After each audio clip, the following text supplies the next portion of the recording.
Olá, meu nome é Beatriz, meu orientador de PIBIC é o professor Rony Amorim, e eu vou apresentar o resumo do tema do meu PIBIC, que é sobre o potencial de Coulomb não comutativo. Bem, vamos começar com o princípio da incerteza de Heisenberg. O princípio basicamente diz que não é possível medir com precisão a posição e o momento linear, simultaneamente. E a não comutatividade do espaço segue a mesma ideia. Então, não é possível medir com precisão duas coordenadas do espaço simultaneamente. Com esse trabalho, a ideia é resolver a equação de Schroeder para o átomo de hidrogênio de forma exata. Então, vamos lá. Primeiro, vamos utilizar o potencial de Coulomb para representar o átomo de hidrogênio em 3 dimensões. Observe que aqui temos x, y e z no denominador. Isso ia complicar a resolução na hora de substituir os operadores, então a gente vai manipular a equação 1. Para isso, nós vamos utilizar a transformação de Kuster-Stiefel. É uma transformação das coordenadas do espaço x, y e z em u, v, t e w, conforme mostrado pelas equações. Com isso, a gente pode reescrever o potencial de Coulomb em função das novas coordenadas, e o potencial de Coulomb fica dessa forma aqui, da equação 4, e já podemos começar a solução de Schroeder. Para isso, nós precisamos definir a não comutatividade no novo sistema, e uma forma de fazer isso é determinar a não comutatividade em dois planos, o plano UV e TW, e designar um parâmetro de não comutatividade para cada um desses planos, no caso alfa e beta. Com isso, a gente consegue reescrever os operadores das coordenadas, conforme mostrado na equação 6, e também os operadores de momento, mostrados na equação 7.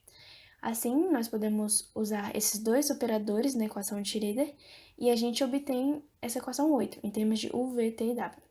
Uma forma de resolver essa equação diferencial é o método da separação de variáveis. Então, vamos ter duas equações, cada uma equivalente a um plano, e como essas duas equações são semelhantes, vamos focar primeiro em uma, digamos a equação 9. Então, primeiro vamos fazer uma mudança de variável, Q, e seguindo vamos utilizar essa relação prévia de Q, apenas para continuar manipulando, e vamos obter a equação 12. Não vou detalhar muito essas manipulações por causa do tempo, mas o importante é que é possível escrever as equações no formato da equação diferencial de Laguerre. E, bem, comparando a equação 13 com a equação diferencial de Laguerre, a gente obtém essas equações 15 e 16. No caso, esse L1 é o L da equação de Laguerre, só que para o plano UV, e o L2 para o plano TW. Com essas duas equações, nós podemos obter a equação 17.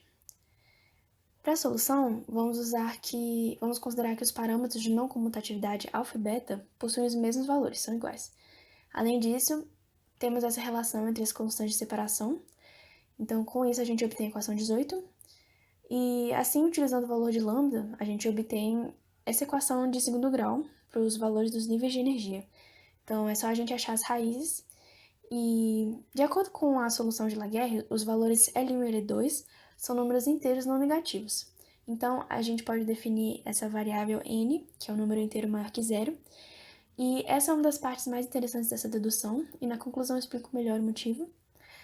Bem, fazendo até o termo de segunda ordem, a gente obtém a equação da energia com a correção não comutativa, que é essa parte que foi repetida aqui embaixo. Seguindo, nós podemos estimar a ordem de grandeza em que os fenômenos da não comutatividade são relevantes. Para isso, usamos a correção não comutativa e o erro experimental, considerando a transição 1s e 2s. Assim, a gente encontra que os efeitos começam a ser relevantes para distâncias na ordem de grandeza de 10 a menos 17.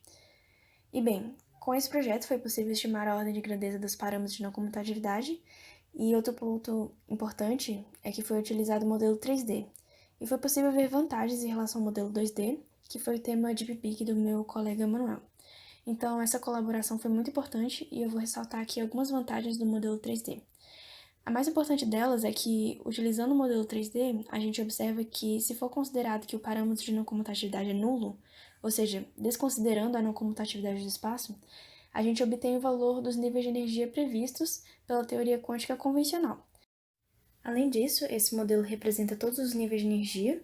No caso do modelo 2D, não foi possível representar as camadas pares, por isso que eu falei que aquele n era importante. O n é qualquer valor inteiro maior que zero, então com esse modelo a gente conseguiu representar todas as camadas. Agora eu chego no fim da minha apresentação. Gostaria de agradecer o apoio do meu orientador Rony, meu colega Manuel, e os professores Vinícius Rispoli e Sérgio Urrua. Todos foram de fundamental importância para a conclusão desse projeto. Obrigada pela atenção de todos.